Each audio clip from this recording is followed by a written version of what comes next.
Do you have areas on your layout that just need a little more space? That has been true for a long time of my interchange at Hodge Junction, but I'm going to fix that today, and I'm going to show you how on Ron's Trains and Things right now. Hi, I'm Ron of Ron's Trains and Things, and I have to confess that I've been a little disappointed with the tiny size of Hodge Junction on my layout ever since I first built it. It only holds about 8 cars, which is just not big enough to accommodate the kind of operations that I want for this area and this interchange. Well, today I'm going to fix that problem by adding an extension to Hodge Yard, and at the same time, I'm going to fix a problem that I have in the room because it's a high traffic area and it tends to get bumped and jostled, so we're going to be working on fixing that problem as well. Well, I'm excited to get this project going, so let's head on over to Hodge Junction and get started. This video is brought to you by Midwest Model Railroad. With 15,000 square feet of inventory and one-day shipping, whether in person or online, they are your one-stop model railroad shop. MidwestModelRR.com. Link in the description. In the real world, Hodge Junction in Fort Worth, Texas is a small yard on the Fort Worth and Western Railroad just off the south end of BNSF North Yard, and it's an interchange point between the two railroads. On my layout, it functions exclusively as an interchange yard. On a model railroad, an interchange is basically a universal industry, allowing the railroad to switch virtually any type of car or commodity to unmodeled industries existing off the layout on the interchanged railroad. This is Hodge Junction as it has existed up until now on my layout. You can see it's extremely small, holding only about 8 cars. Expanding this yard even a little will really improve the operational capacity of my layout. Also, this is a high traffic area and a bit of a bottleneck in my basement, so cars here tend to get bumped, so this seems like a good time to do something to protect this area from real-world damage. In preparation for this project, I emptied the yard of cars and removed this waybill box from the fascia. Fortunately, when I originally installed the fascia here, I ended up with a small 10-inch piece of fascia at this location. That is exactly the width of my desired extension, so I didn't have to remove and recut any of the other existing fascia. I just removed the 10-inch section. I used a measuring tape to get a sense of how much I could extend the yard without it becoming an encumbrance in the room. I settled on 16 inches, which will nearly triple the capacity of the yard. I also used this simple angle marking tool to set the angle of the extension, as the yard will curve a bit to accommodate traffic in the room. A tool like this is extremely valuable when you're building a model railroad. I also have one that is digital that shows you the actual measurement of the angle, and I'll link it in my Amazon pick of the week in the description below if you'd like to check it out. It turned out that the desired angle was very close to 22.5 degrees, which is a common standard angle and a preset on my chop saw, so I went with 22.5 degrees. The structure for this small extension will be a simple open grid box of 1x3 lumber that I had left in my garage from building the original benchwork. I used my miter saw to cut these boards to the proper length and angle. It was rather chilly in the garage that day, so I assembled the box at my workbench in the basement. I drilled pilot holes for the screws and countersank them so as to not split the wood. I then glued the joints with wood glue and screwed them together. It was easiest to simply trace the shape onto the plywood before cutting. Again, this is leftover 1/2 inch plywood that I had from building the rest of the layout. The old adage, measure twice, cut once, always applies. I first traced this shape upside down, which would have left the less desirable side of the plywood facing up. Fortunately, in double checking, I caught this mistake before I cut the piece. I cut the plywood top with my circular saw. While I was in the garage, I went ahead and cut a piece of leftover hardboard for the fascia. I ripped it to the width to match the existing fascia. Normally, I would make this rip cut on my table saw, but that would require me opening the garage door, and as I mentioned, it was cold, so I simply cut it with my circular saw. Back in the basement, I attached the box grid to the existing benchwork with 3 drywall screws. making sure that it was flush with the top of the existing support sills. I checked the plywood top to ensure that it was going to be flush with the existing top as well.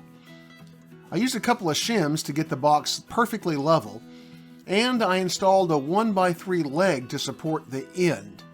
Finally, I installed the plywood top, sinking the screw heads just below the surface of the plywood. I glued down a piece of the same cork that is under the existing yard.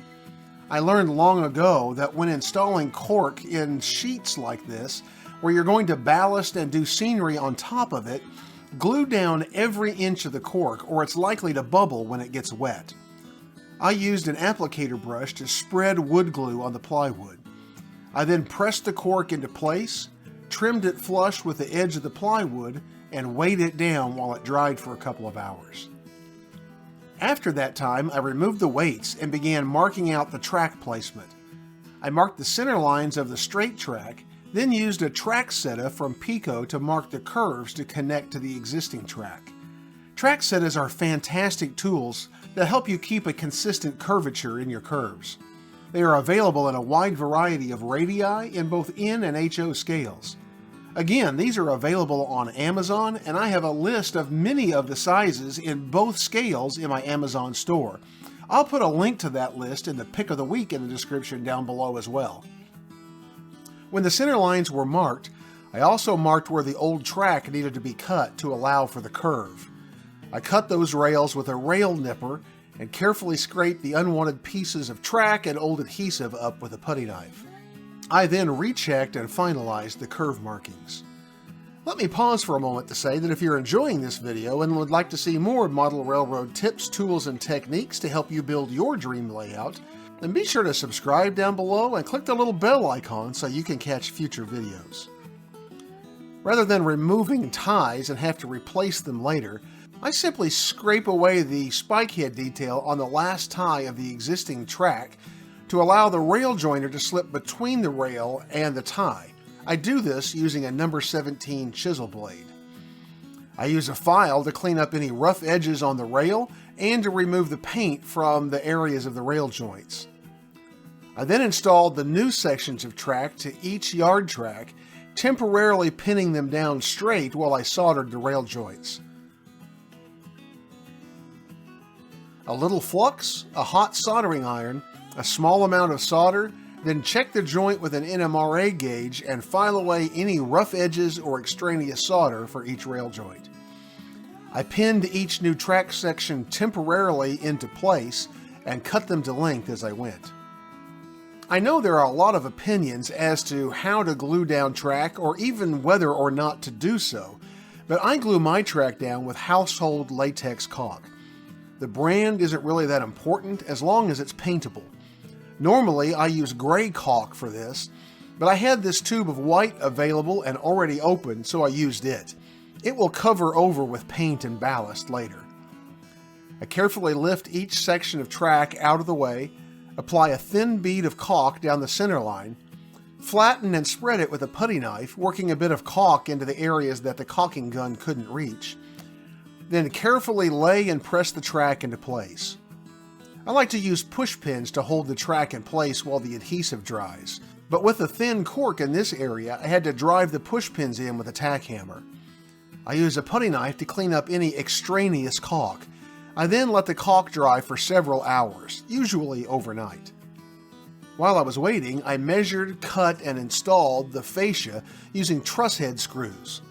Similar screws are also called lath screws or upholstery screws, and any of these will work great for this purpose. When the track adhesive was dry, I removed the push pins. I painted the fascia with the same paint that I used for the fascia on the rest of the layout.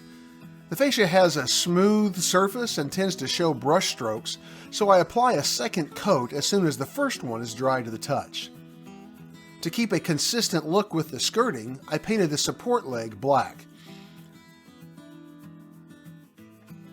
I like to paint my track rail brown with an airbrush. You can use a rattle can for this, but I don't like the lack of control that you have with spray paints, nor the fumes that it puts into the house, especially in winter when I can't open the windows. I used a piece of cardboard to control any overspray. I had to paint both sides of the track. For the sake of shooting video, I painted much of this left-handed, which is not my best thing, thus the excess amount of paint that I got on the cork. When that paint had dried to the touch, I used a scrap of masonite to remove the paint from the tops of the railheads. This is one of the very few times you'll ever see me use any kind of abrasive on my track, but the hardboard is soft enough that it doesn't really scratch the track. To protect this yard from foot traffic in the basement, I cut and installed acrylic guards. This is by no means an original idea. It's been done by thousands of modelers. I used 1/8 inch acrylic or plexiglass. You can cut plexiglass with a fine-tooth bandsaw or jigsaw, but this thin stock can also be scored and snapped, which is what I did. I marked the locations for the screws, then drilled them at slow speed using a drill bit for metal or general purpose. Do not use an aggressive drill bit like one intended specifically for wood, and do not use high speed when drilling. These will split and chip your acrylic. I installed the guards on the traffic sides of the benchwork. And with that, the new Hodge junction is functional. In upcoming videos, I will ballast, scenic, and detail this yard for a realistic look. In the meantime, you can learn more about yard design and other model railroad projects in the links on your screen. Also, be sure to check out those picks of the week in the description down below, and join me on Fridays as I bring you even more great model railroad videos, and I'll see you on the next video. 10, Lizzie?